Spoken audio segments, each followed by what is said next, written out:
Okay. Okay, one more video that I'm going to do tonight.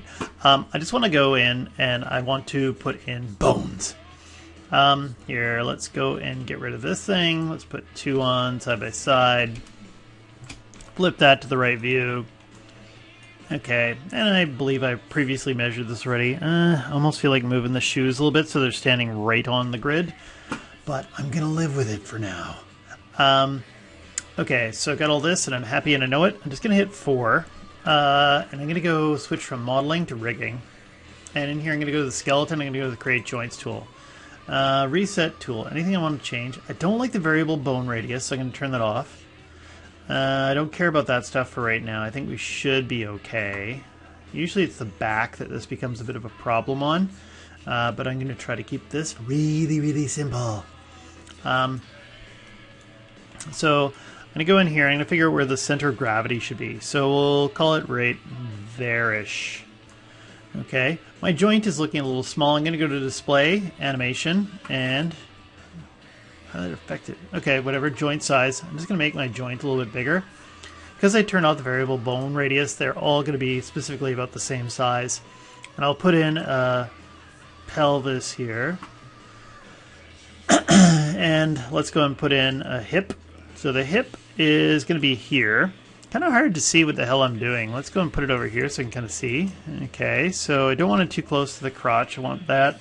I want a slight bend in it. I'm going to go down to the ankle, and that's going to be down here. Remember, the ankle kind of fits a nice little bit kind of lower than where you might think originally. Your ankle is a bit more into the foot. My knee is kind of in the middle-ish. Okay, then I'm going to go over here for the balls of the feet and the toe. And I'll hit enter. There's my leg. I'm going to go to the front view. And I'm just going to grab this joint here for the hip. And I'll pull it over this way. And I kind of get to about here. And I'd like it to be a bit more in the center in the knee and the ankle. I'm going to rotate the hip. And that keeps this straight, which is better for IK handles later on. Okay, so that's good. Let's go back here to the right view. Okay, so there's my first set of joints that I've got in place. Then I'm going to go in here, get the joint tool again. You can click on that root joint. Oh, I missed. Let's go and hit the up arrow there. And usually in here someplace, you're going to have a couple of bending joints for your stomach, right? Maybe just below your rib cage, a couple of bending ones. And up here, this area doesn't really deform that much. I could put a joint in here just for good measure, but yeah, maybe I will. I'll put one for the base of the neck, and then I'm going to put one in here for the middle of the neck. Some people like to skip over the middle of the neck, and they put one right underneath here. I find for the base of the head, just under the earlobe works, and there. Okay, and that's good. I'm going to hit enter. And so now we got the back set up more or less. Let's go to the front view. I'm going to go to the create joint tool. I'm going to put one right in here. This is going to be kind of like, some people will call this one the clavicle. Okay, sometimes I see them put it up here. I don't like that. Put it here. This is kind of more of like based off the pivot point of the scapula. Someplace between the collarbone and the bottom of the pec. Okay, so something like that. And I put it kind of close to the spine. When I look at it in the right view, oh yeah, bastard. I'm just going to take this, I'm going to middle click, and I can move it back a little bit. You don't want it right in the middle, but you don't want it too close to the chest. You don't want it in the back. Definitely not in the back. It deforms better if it's right there. Then I'm going to put one here for the shoulder. Okay. Can't tell what I'm doing. I'm going to go to the top view. And again, I'm middle clicking, and I can move it back. And that should get me right in the middle of the shoulder. I'm kind of using the t-shirt as a reference. Now, as I start moving down the arm, let's go back over here. There. What I might do to get it into place of the arm, okay, is I'm going to go to snap to projected centers, and I can put in one right here, and it'll pop right into my elbow. For my wrist, I want to go a bit further in, say right here. Don't go right into this area, it looks weird. Okay, I got that. And then sometimes I'll put in one more here for my palm. I call this the palm joint, so it kind of helps bend the hand a little bit, even though this area doesn't really deform. Okay, and let's go ahead and take this and do something like that. Okay, and I'm going to go in here and I'll try to pop one in here. And I should put on wireframe unshaded so I can tell where my joints should be going. And I think one should be going here, here. My joints are looking a little bit large now. I'm going to hit up arrow so I can go back to that base joint that I have here for the palm. Okay, pop one there.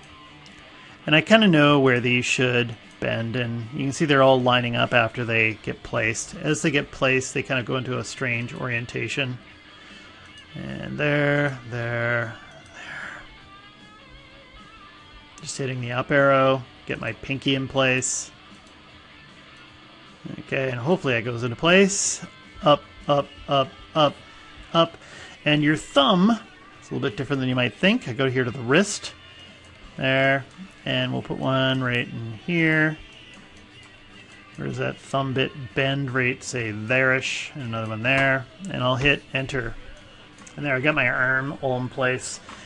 These joints here in the arm, if I kind of feel that they're a problem here, I'm going to do this. They're a little bit bigger than the rest. Remember, you can just come in here and you can select them all. Okay, leaving the wrist out of this. And if I just grab their radius, because they're all selected, I can change the radius so I can make them smaller so they're easier to look at.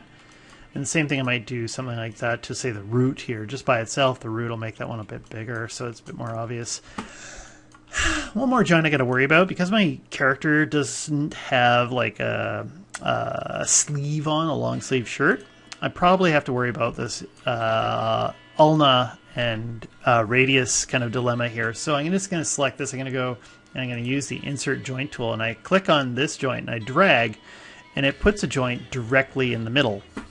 Okay, and that's what I want because it'll help rotate this properly. If I take the wrist and I go over here and select the elbow, so I selected this, I shift selected the elbow, and I press P, I can change the parenting order so this isn't directly in the middle, and that helps me weight it and create some kind of easy kind of control for the ulna. And what time are we at? 7. Okay, so 7.5 minutes. I'm just going to go in here and try and name everything really quickly. And you know what? I don't like the outliner. Where is my hypergraph? I just find I'm so much faster at this. Oh, and this thing here, that's going to be my clavicle. I'm just going to go and parent that in. So my whole skeleton is parented together. And I'm just going to name stuff. Root. Okay. And if I go down here, this one, I'm going to call that my pelvis. Okay. And then what have I got? That's my hip. Actually, let's just select them here. It's faster. Nee. Uh-oh. Let's try it again. Enter. And ankle. And that's the ball of the foot. The toe. And then where are we? So we got all those named down here. I'm just going to take this one and this one and this one. And those are the back ones. So I'm going to use the quick rename function up here. Buck. I could call them spine too. 1, 2, 3. And then I go here and that's the neck. I'm holding down shift so I can select multiples at the same time. Neck. Great. And then that one there is the head, end, there. Okay, and then we're getting into the arm. So we call this one clav. Okay, even though it's kind of based off the scapula. Then we got the shoulder. Oops. I did it again, didn't I? Damn it. I got this microphone in front of me. It's in front of my keyboard, so sometimes it makes it harder to type than normal. Elbow. Okay, then I get down here. This one, it actually is the radius that rotates, but the ulna is just such a damn good name. So, because it's so distinct. And we get in here, wrist. Okay, and then I get to the this one here. I'm going to call that the palm joint. And I don't think anyone else does the palm joint except for me. Someday I'll meet someone who does the palm joint. This is the index, so I'm just going to make sure I go in here and use the multiple things so I can get index 1, 2, 3, 4. That one there is mid finger. Okay, and then this is probably going to be, what, my ring? Ring. There, and then we're down here, and there is the pinky. Okay, and the thumb.